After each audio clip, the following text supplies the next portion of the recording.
Cilbert Civet Story 1. Trumpety-trump, Cilbert Civet walked down the steps of the Steady Sticks apartments. Cilbert Civet was careful to walk safely. Cilbert and Mama looked both ways before they crossed the street.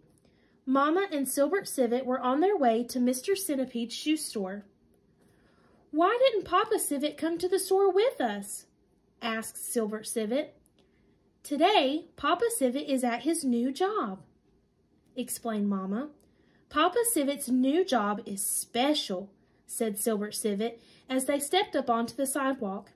"That's why we moved to Sunny City."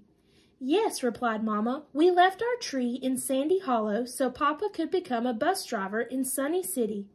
Sailors, salesmen, singers, and even soldiers ride Papa Civet's shiny bus." Just then, Cilbert Civet heard a loud beep. "There goes Papa now!" shouted Cilbert.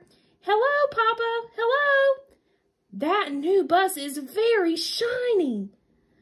Papa Civet waved at Cilbert Civet as he drove by in the big bus. Mama and Cilbert Civet continued to walk along slowly. There were many interesting things to see along the way. Cilbert Civet watched tiny acorn cars and big tree trunk cars rumble past.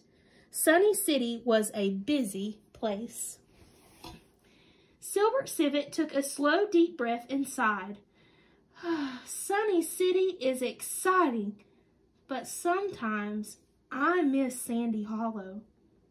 There were trees and grass and splashing streams in Sandy Hollow. There was lots of room to jump and play outside in the sun. In Sunny City, there are just too many roads and sidewalks all around us. Mama softly squeezed Cilbert Civet's hand. "I miss Sandy Hollow sometimes too," said Mama. "But we can be happy in Sunny City too. Oh, here we are. Here is Mr. Centipede's shoe store."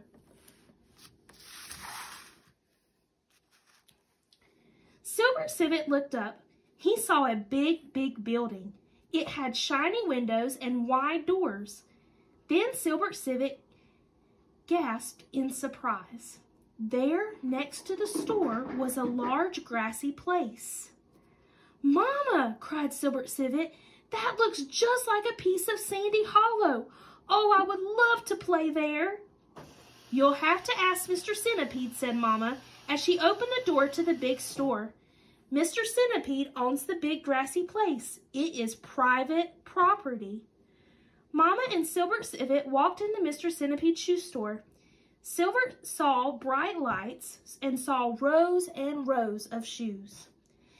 Cilbert Civet held Mama's hand as they walked around the store. Cilbert Civet knew little ones should not touch things in a store.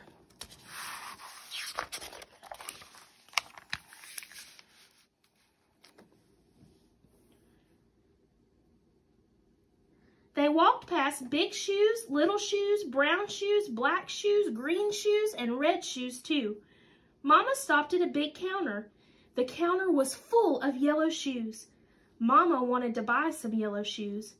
At that moment, a creature in a tuxedo walked up. The creature was long, with many, many legs and a big smile.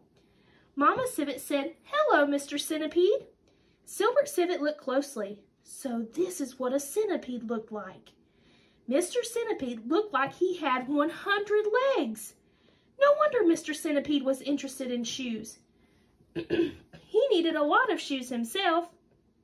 Cilbert Civet smiled at Mr. Centipede. "Hi," said Cilbert Civet politely. "Good morning," said Mr. Centipede, still smiling his best smile. "May I help you on this fine day?" Mama Civet said, "Yes, you may help us. I want to buy some yellow shoes. But first, Cilbert Civet wants to find out about something." Mr. Centipede turned to Cilbert Civet. "Oh, yes, Mr. Centipede," said Cilbert Civet politely. "Excuse me, but may I ask you a question?" "Of course," said Mr. Centipede. "Of course you may ask any question you like." Cilbert Civet rubbed his little paws together excitedly. "May I have permission to play in the grassy place?" asked Cilbert Civet. "It reminds me of Sandy Hollow, where I used to live and play." Mr. Centipede shook his head sadly. I am so sorry, said Mr. Centipede. No one can play in the grassy place. No one at all. I'll tell you why no one can play there. It is important. You see, ha-choo! At that very moment, Mr. Centipede sneezed. He had covered his nose and mouth quickly with his handkerchief. Please excuse me, he said. Ha-choo! Mr. Centipede began to sneeze again. Cilbert Civet looked at Mr. Centipede. Oh my, thought Cilbert, as he waited for him to stop sneezing. I wonder why no one can play in the grassy place. Where were Mama and Cilbert Civet walking? Why didn't Papa Civet go to the store too? What was Papa Civet's new job in Sunny City? What did Cilbert Civet see next to Mr. Centipede's shoe store? What did Cilbert Civet want to do in the grassy place? Who owned the grassy place? Inside the shoe store, Cilbert Civet saw rows and rows of... What color of shoes did Mama Civet want to buy? What did Cilbert Civet ask Mr. Centipede? What did Mr. Centipede tell Cilbert Civet about the grassy place?